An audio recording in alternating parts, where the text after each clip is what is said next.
The episode starts off in Light's high school English class, where Light translates a sentence into Japanese. After school, someone asks if Light wants to hang out, but he claims he is busy. At home, Light begins entering more criminals' names into the death note, as the news broadcasts their names and faces.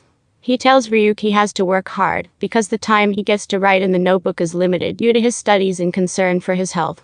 Light's sister, Seu, knocks on his door to get help with her homework. Light immediately stashes the notebook in his drawer and lets his sister in. Ryuk warns Light that if she were to touch the death note, she would be able to see him.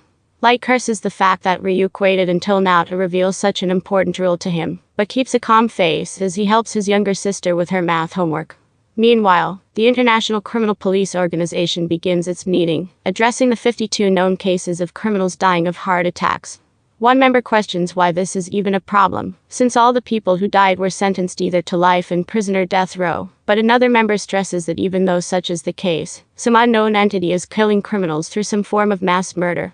The bickering escalates until the apparent head of the meeting silences everyone, saying that Interpol has no choice but to bring in L again. The statement causes the entire room to begin whispering again. One man questions his chief about what the man means by L. The chief tells the young man that L is the name taken on by a mysterious person whose real name and identity are unknown. L has been able to solve every case given to him by the ICPO, who view him as their trump card. The room's silence is broken by a member who questions how they will even be able to contact L in the first place, especially since he is known to only take on cases that interest him.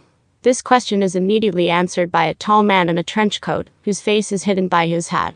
The man, who the chief briefly explains is Watari, the ICPO's only contact to L, states that L has already been investigating the case. He opens a laptop to display an enormous letter L. A scrambled voice begins speaking from the laptop. Meanwhile, Light has devised a trap to prevent anyone from ever touching the notebook. He opens a drawer in his desk to reveal an ordinary diary, which would interest anyone snooping around enough to stop there. Underneath the diary, however, is a false bottom hiding the death note that, if pried open incorrectly, will set fire to the notebook in Light's desk. Light calmly tells Ryuk that he would much prefer risking a house fire over the notebook's discovery and a death sentence. As more criminals die of heart attacks, the public dubs the entity behind it all as Kira.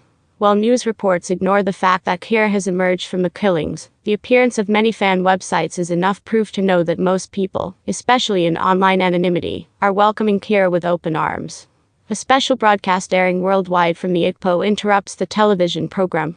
A man in a suit introduces himself as Lindell Taylor, alias L. The Japanese task force watch the live broadcast in surprise that L is revealing his face for the first time. Taylor berates Kira for his crimes and claims he will face justice. Only when he states that what Kira is doing is evil does Light react angrily, writing Taylor's name in the notebook. 40 seconds later, Taylor collapses and is dragged off camera, and the screen switches to L's insignia. L's scrambled voice sounds awestruck by the proof that Kira has the ability to kill without having to be there in person. Light curses L for being one step ahead of him as L taunts and challenges him. In turn for the proof of his abilities, L reveals to Kira that the worldwide airing was only being aired in the Kanto region of Japan, and he has narrowed down Kira's location and identified Kira's first victim. The police are amazed and motivated by the turn of events. Light collects himself and he and L swear to hunt each other down, as they both believe themselves to be justice.